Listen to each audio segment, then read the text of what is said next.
I don't even like cupcakes, and this book had my mouth salivating a lot. Hey everyone, it's Jade from Boho Bookworm. Welcome back to my channel. Today I'm going to be bringing you a book review on How to Eat a Cupcake by Meg Donohue.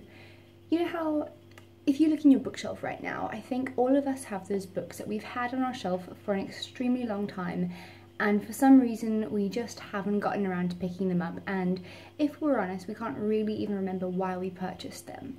And that is what this book was for me. The two main characters used to be best friends, but their friendship fell apart in high school, and then 10 years later the two main characters are suddenly back in each other's lives and starting up a cupcakery together.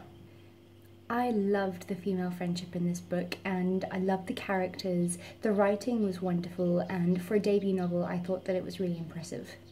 I know people probably say this a lot, but I feel like this book was written for me. Literally, one of the main characters, Annie, is me, and I will explain why. Okay, maybe not the part where she's some master baker. I can't even make cookies without turning them into like origami. Besides the fact that she's great with pastries. She's me. Like, it was actually spookily accurate. From the very first page of this book, she is described as a free-spirited, independent-minded person, which is me to a T. And when things get serious with a man in her life, she suddenly pulls away. She does want love in her life, but she doesn't want to rely on it, and she doesn't want to rely on anyone else either. She's a firm believer in having happiness within herself and not finding it through a man, which is, I mean, it's me. That said, she shuts down whenever love comes her way. She starts to wonder, can she even love someone, or has she just not found the right guy to love yet?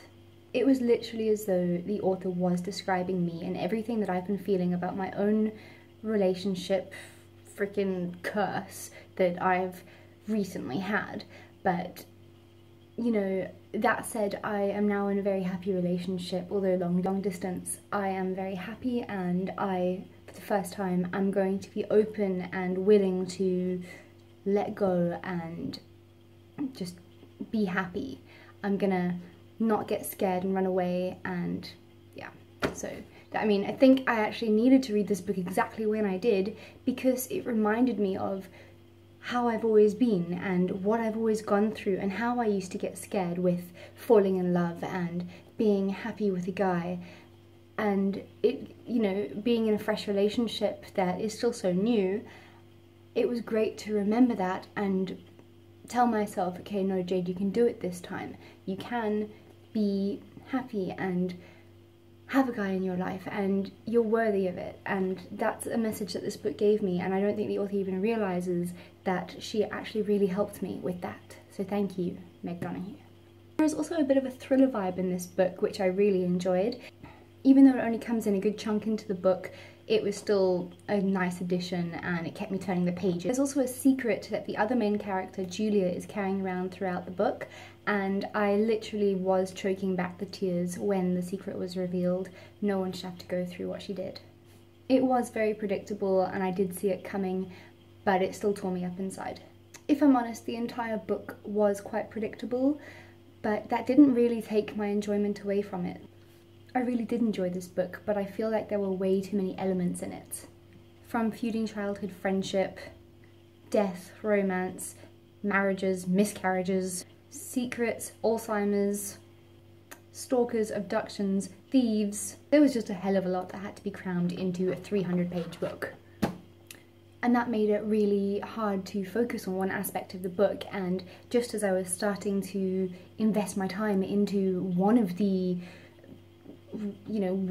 elements of the book, it would be just kind of like flung out the window, and then you'd get something else and that would take over, and you'd almost forget about what you were trying to figure out before. I don't know, it's just, there were just way too many things, and it felt like she was trying too hard to put everything in one, you know, into one book. I would recommend this book for ladies in particular, especially if you like books with female friendships. Also for foodies. If you like food, like I do, then I would definitely recommend you reading this book. It will, I mean, you will probably gain a few kilos while you are reading this though, because I actually went to the shops and got a lot of cupcakes, which I had to eat while I read this book. because it's called How to Eat a Cupcake, and they talk about them quite frequently and about all these different flavours, and I don't even have a sweet tooth, but you know. So all in all, I gave this book 3.5 stars on Goodreads. I really enjoyed it, and I wish I could have given it more, which is why I gave it an additional 1/2 star, but I did feel like it was just, you know, it was a little bit cliche and predictable, and there was way too much thrown in, and they were the negative parts of it, but I did enjoy it. The writing was fantastic. I really enjoyed it. So yeah, all in all, 3.5 stars, and if you haven't read it yet, go pick it up. Thank you for watching, guys, and please like, subscribe, comment, and I'll return the favour. See you guys later. Bye.